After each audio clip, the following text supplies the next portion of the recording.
Hi, Mr. Alvin. This is George from your small engines class, and for my final project, my neighbor didn't have any oil in his engine, and when he drove down the hill, it cut out and stopped working on. So he hasn't touched it in a year, and this winter, or this fall, my dad offered that I was in small engines class and I could help him fix it. So over here, we have a Kohler Courage 18 horsepower mower that is fully disassembled, and it was on top of the Cub Cadet lawnmower, riding lawnmower that he had.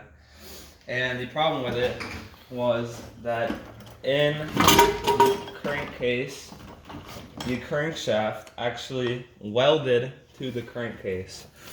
As you can see here, it's definitely off, and there's markings on the crankshaft of it. And in order to fix that, we thought it originally was the piston. So we blasted the piston, or the cylinder, with PB Blaster, and we knocked that out, and it turns out it wasn't the piston.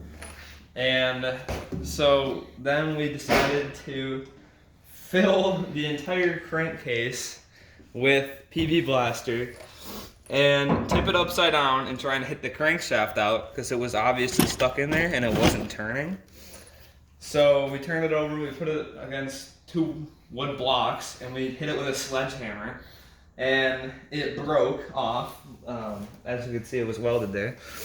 So it popped off, and we figured out our problem, and it was cheaper to buy a whole new Briggs and Stratton 19 horsepower lawnmower, brand new, than a whole new Kohler Courage crankcase and crankshaft.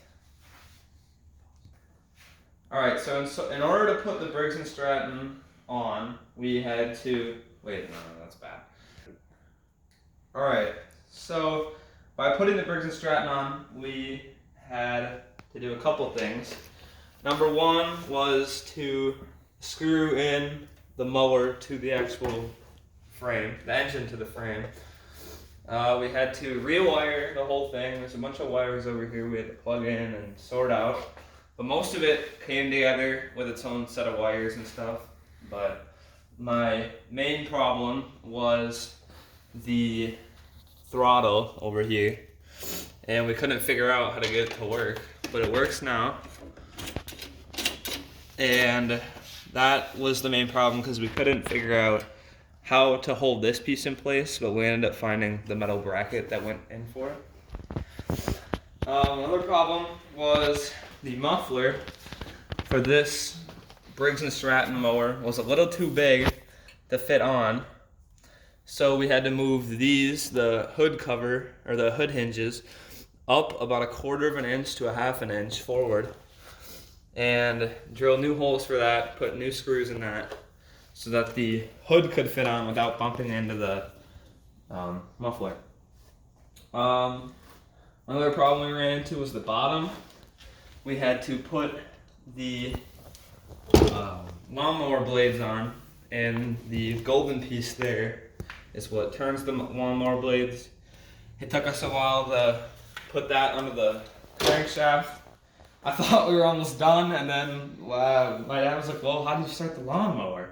I was like, oh, I forgot to put the blade thing on. And it turns out it was in the part box. All the parts we were in the part box. And yeah, so that was another one of the problems we ran into.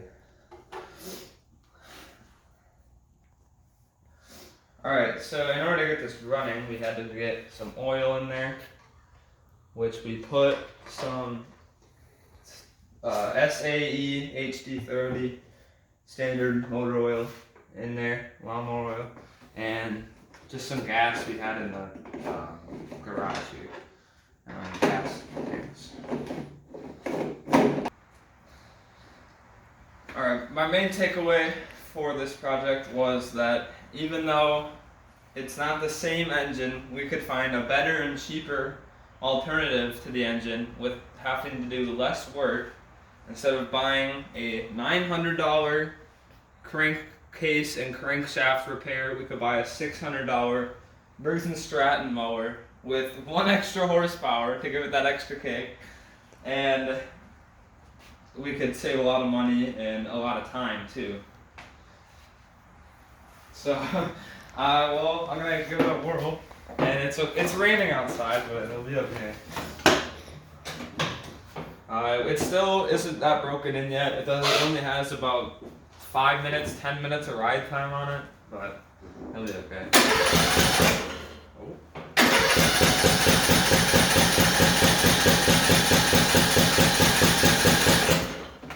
Hold on.